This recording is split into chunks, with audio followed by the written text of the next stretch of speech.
Okay, so we've talked about 3 questions. What have you been up to? What's up? And what's new? To ask about updates. So different answers are nothing much, nothing new, so nothing much, nothing new. All of these are different answers like you can use in your life. Also, we can talk about your updates. You can say, it's been busy lately. Or, and instead of using lately here, I can use another word like recently.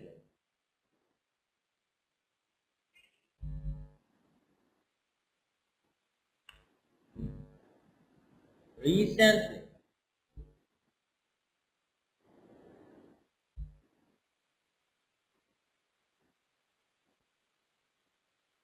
So that's another word is equal to lately. So recently and lately are equal to each other, are the same thing. Now, I've been doing my research. So research when I go over the internet and I find new stuff. I've been preparing for my wedding. I've been preparing for my wedding. Very nice. So I've been preparing for my wedding. So that's another thing I've been doing lately. So now we're talking about what? We're talking about, yes, we're talking about updates. Different things happening in my life. So we're talking about them. This is how we talk about them. Now here we said, for example, let's say, So the first one is, yes, I've been busy lately or recently. I've been doing my research. I've been preparing for my wedding. So all of these are things that are happening recently, that are happening with me. Now let's go next. So anything you say about your updates should be enough to answer this question in a normal way. Meaning, it's not always nothing. Because when I use nothing always is not a good way of using my English. Now I'm not using anything. So it's not about saying nothing. Now I change myself. I talk about my real updates. So I talk about my real updates so I can actually discuss them with other people. So these are my real updates. I can talk about them. They're very nice. I use them and I use different words. I say about what are the things that are new in my life. Now let's go next.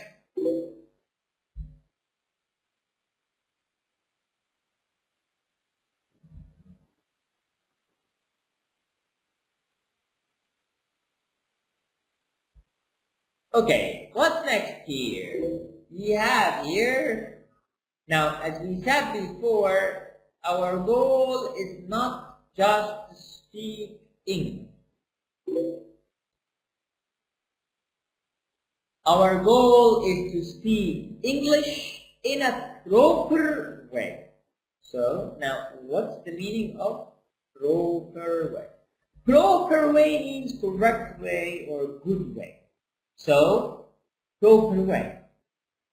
Now I need to speak English like Americans with the same accent. I'm not just speaking English. Some people, they manage to speak English but without an accent. And this is the same as received English, the school English. It's not important. This is not the real life. If we're talking about the real life, we need the English, the accent of real life.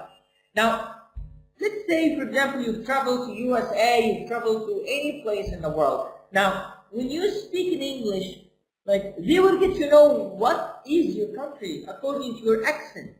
Arab people, they have different accent than other people. Now, so that's why we need to remove this accent by speaking the correct accent. How? Okay, I listen a lot. I have to listen a lot to them, like speaking the language. Okay, I have to watch a lot of things. Now, this is the way of using my accent or English in a correct way. Now, let's go next.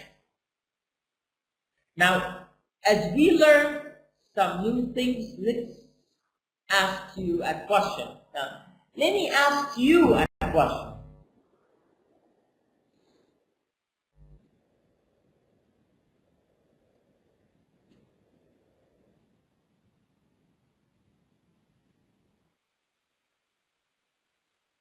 Okay, so let me ask this question. How are you doing? That's the question. How are you doing? Okay, so how can you answer this question? How are you doing? That's a good question. How are you doing? What's this question? It's a question equal to how are you? It's slang. So when I say how are you doing, so it's slang. And actually it's pronounced like this. Now let's pay attention, it's not pronounced how are you doing. We remove the R at all and we touch the G. So how are you doing? It's like this. So how are you doing? How are you doing? You see? How are you doing? How are you doing? So when I say how are you doing, so what's this?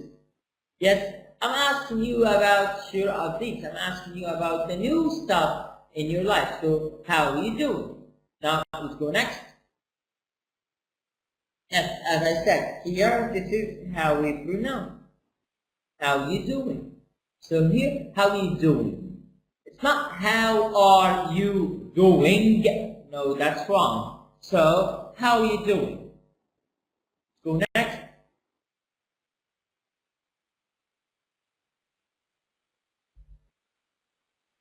Okay, let's go next. So how are you doing? Hello and welcome back from the break. Okay. So we had a break, and before the break we had some technical problem, but anyway we're back. So before the break we had something we were talking about. What was that thing? We're talking about how to speak English in a free way, how to speak English correctly in a good way, in an easy way. Okay. Now after having this, let's try to watch a video that's talking about how to speak English naturally without actually using like that much of effort. Okay, so let's watch this video.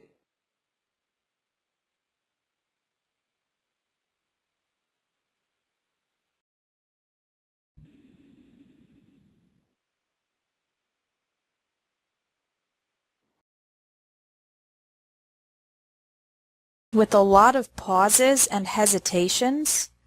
Do you have difficulty expressing your ideas in English? Do you mentally translate from your native language to English, but the sentences come out incorrect or unnatural when you speak? If you want to eliminate these problems and become fluent in English, the secret is learning to think in English.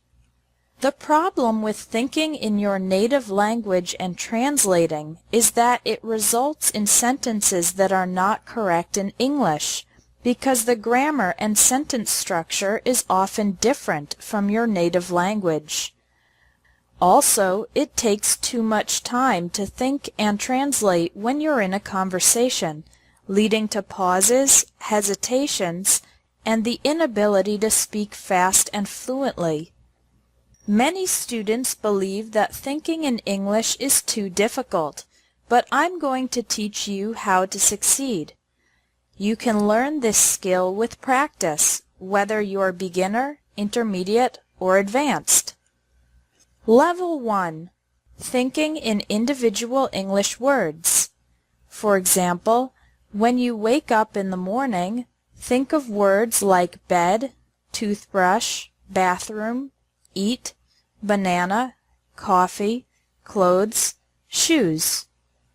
Then, when you go to work, think of words like car, job, company, desk, computer, paper, pencil, colleague, boss. During the day, continue to think of the individual English words for everything you see, hear, and do.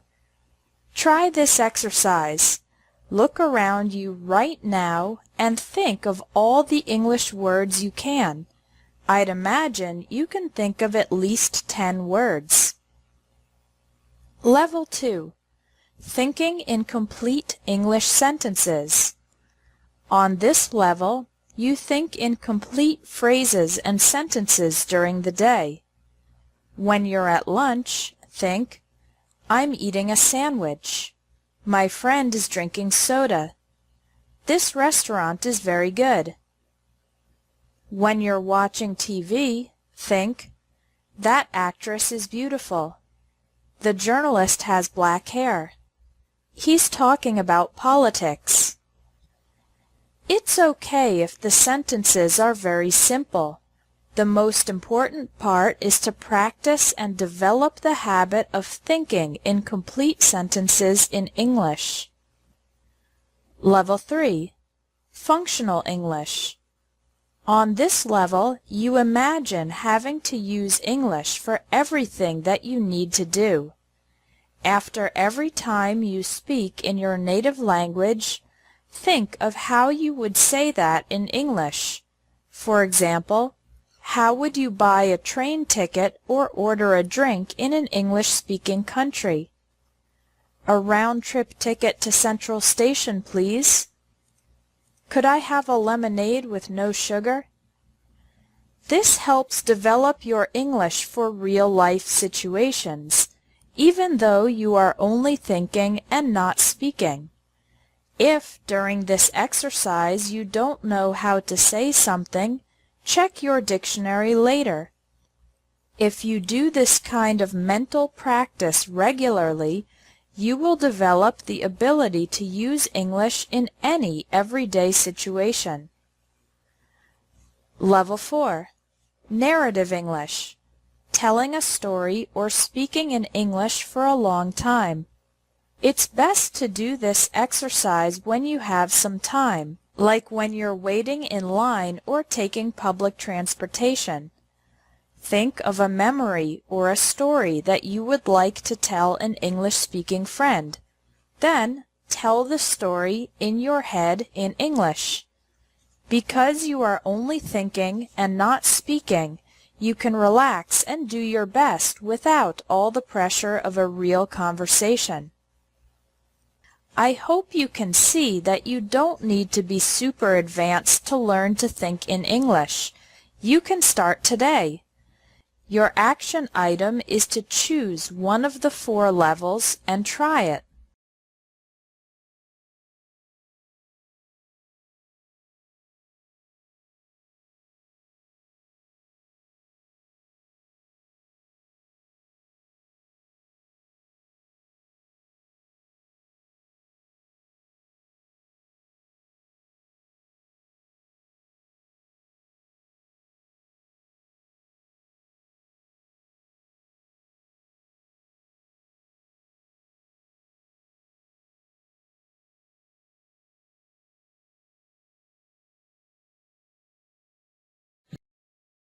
So, after this video, what happened in this video? We watched someone like, she's speaking about how to use your English in a correct way, in a good way.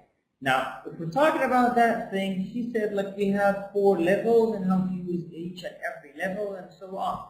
So, now if we're talking about like how to apply this, it's pretty easy actually to apply this in your normal life. It's very easy. You can first actually, as she said, think about words, then you link the words to sentences, then you speak smaller sentences, then you actually relate this English with other situations. So you have different ways of doing things. Okay? Now, so let's go next for some other questions that might be asked in general. Now, what's he like? So, what's he like? What's she like? What's they like? What are they like? Or what are we like? So on. So, in here, what am I talking about? So, that's the question. So, the question I'm want to ask myself after hearing this thing, okay, how to answer this question and what is this question talking about? So this is an important question. So what is he asking about? He's asking about what? He said, what's he like? So what is he asking about? So that's a good question. Now, so to answer this good question, let's go for two questions. We have two questions. What are these questions? What's he like? What does he look like? Now, what is the difference between these two questions? What's he like? What does he look like? Now, so both of them are asking about different things, different categories. So the first category of the things, what does he look like? I ask about appearance. What's appearance? Appearance in place, okay, clothes and everything. So what does he look like? So it's like this. So I say he's tall, he's white hair, he's dark skin, he has blue eyes. So he's tall, he has white hair, he's dark skin, and he has blue eyes. So I'm describing what? I'm describing how does he look like. He's tall, he's short, okay, he's heavy, he's slim, and so on. So I describe the appearance of him. So I'm talking about his appearance. So let's go next. Now let's go for this video for some people describing some other people's appearance.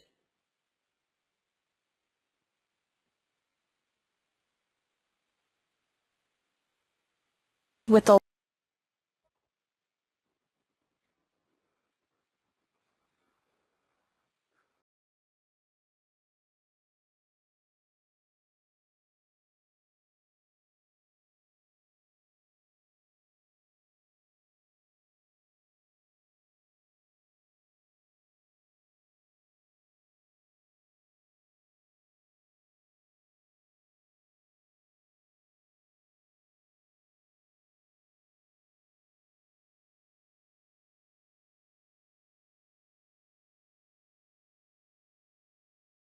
level8.com, teaching you English in 2 minutes or less. In this lesson, we are going to learn how to describe how people look. Excuse me, are you Mrs. Davis? No, I'm not Miss Davis, but I know who she is. Great! Can you tell me where to find her? I'm not sure where she is in the building now. I do know what she looks like, though. Can you describe her, please? She is a tall woman with dark brown hair and light brown eyes. Do you know what she is wearing? Yes, she is wearing a white dress shirt and black blazer and skirt. Thank you so much. You're welcome. I hope you find her. I have a surprise for you, Bridget. What is it? I'm sending you on a blind date with my coworker, Joshua. You two would make a perfect couple. Thanks, but I don't even know what he looks like. He is very handsome. He has a very friendly face.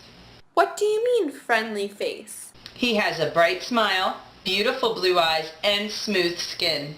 He will make you smile. I know you like tall guys as well, and he's 6'3".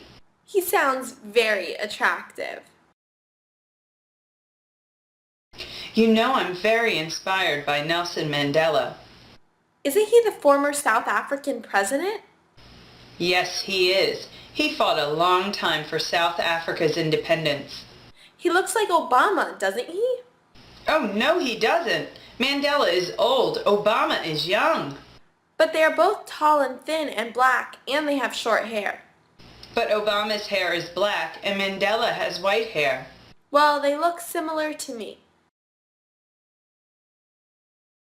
I love football season. My favorite player is Sean Culver this season. Who is that? He plays for Dallas? Yeah, he's the running back. He's average height and has brown skin. I still don't know who he is. What else does he look like? He is very muscular, has long hair, and wears glasses to press conferences. Oh, I know who he is. I don't like him. He helped beat my favorite team, the Patriots. Excuse me, are you Mrs. Davis? Can you describe her, please?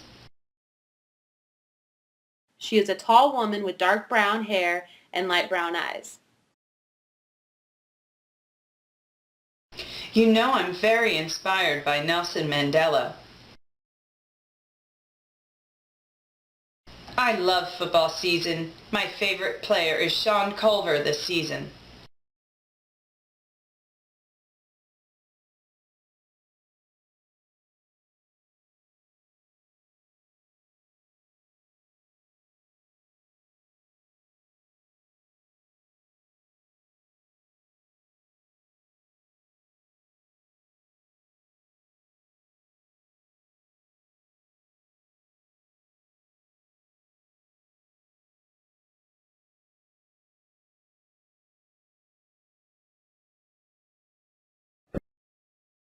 After the video, now we understand what's the meaning of describing appearance. Appearance and describing. Okay, he's wearing glasses. He has, yes, brown eyes. Okay, dark hair and mustache, beard, and we've talked about how to describe appearance before and everything. Now, so to describe appearance, as we said, we describe how does he or she look like. Now let's go for the second thing, which is like the question, the first question. What's he like? What's he like? I ask about characteristics. Characteristics. Again, characteristics. If it was difficult, divide it into two parts. Characteristics. Character. So the character here. Character. Character. Character. So characteristics. Characteristics. Characteristics. So characteristics. So divide it and try to combine together. Also characteristics is equal to, here we have personality traits. Personality traits or characteristics. So I describe the person himself. I describe his personality. I'm not describing his appearance. I'm talking about his personality. How to describe personality? Let's go next. Okay. So we have here something about personality traits. What are the personality traits? Personality traits, like we have totally like a lot of personality traits, and all of them are like totally have a different thing in common. Like until five. Now we have all lots of friends. Okay, so let's say for example, lots of friends. Some friends are shy, some friends are not shy, some friends are talkative, some friends are silent, some friends like they are smiling, some friends they don't smile, and we have different things. Now let's see a video about different characteristics, different personality traits. Now let's talk about the five big personality traits. Trying to understand all those personality traits that make you a unique and special little snowflake.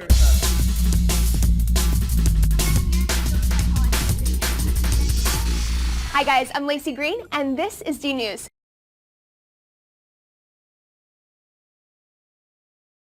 It's called personality psychology, and it's a booming field of research you're bound to hear about in any human psych class. One of the most well-researched and respected personality models in the field is Costin McCrae's Big Five. This model evaluates how strong a person is on 5 different axes. Let's take a look-see at those traits. Trait number 1 is openness to experience. This trait describes how open or closed your thinking is. Highly open people are intellectually curious, they love art and science. Open people appreciate emotion, unusual ideas, imagination, adventure, and of course, having new experiences. People with low scores tend to have more traditional interests. They prefer familiarity over doing something new, and they don't really like change. Trait number 2 is conscientiousness. Highly conscientious people are basically those annoying overachievers who are always on top of it. They're disciplined, responsible, and good at planning ahead. A high score on conscientiousness suggests a strong ability to regulate and control your behavior. Low scores tend to be more impulsive and unorganized, hot mess status. Trait number 3 is extroversion. People tend to think of extroversion and introversion as how outgoing you are, but it's actually about how you get your energy. High scorers, the extroverts, feel recharged and energized by going out and being around people. They like parties and chit-chatting. Low scorers or introverts feel rejuvenated and energized by spending time alone. They tend to be quieter, lower key, and more deliberate. They go to a party and they have to recover the next day. This is sometimes confused with shyness, but shyness is about comfort socializing. Introversion and extroversion are about the amount of socializing you need to do your best and to feel your best. Trait number 4 is agreeableness. Highly agreeable people are considerate, friendly, and helpful. They just wish we could all get along, guys. They make sacrifices for others and they assume others are good people. Low scorers or highly disagreeable people are suspicious, distant, and uncooperative. They place self-interest above getting along. They don't care as much about other people's well-being and they're less likely to help you out. Basically, they're assholes. I'm just kidding, but really. And last but not least, trait number 5 is neuroticism. This trait measures emotional stability. Highly neurotic people are more prone to negative emotions like anxiety, anger, depression. They're easily stressed out, they're reactive, and they're more likely to be frustrated in day-to-day life. Low scorers are more calm and collected. They don't really sweat the small stuff. They're emotionally stable and balanced. Now, for a long time, it was thought that these 5 traits held true across regions and cultures. We've witnessed them in action across the world, but recently, researchers found an isolated Bolivian farming community where for the first time, it doesn't seem to apply. For this community, there are only 2 major traits: socially beneficial behavior and industriousness. This makes an interesting suggestion about personality. If there are less developed areas where personality trends are different, society may play a stronger role in encouraging or discouraging the expression of personality traits than we once thought. Food for your brain. So guys, I'm going to put a link in the description to take the Big 5 personality test if you're interested. And here's a question for you to chew on. What traits do you think are going to be especially common amongst those of you in the D News audience? Share your thoughts down below and hit subscribe so you can get some more D News updates.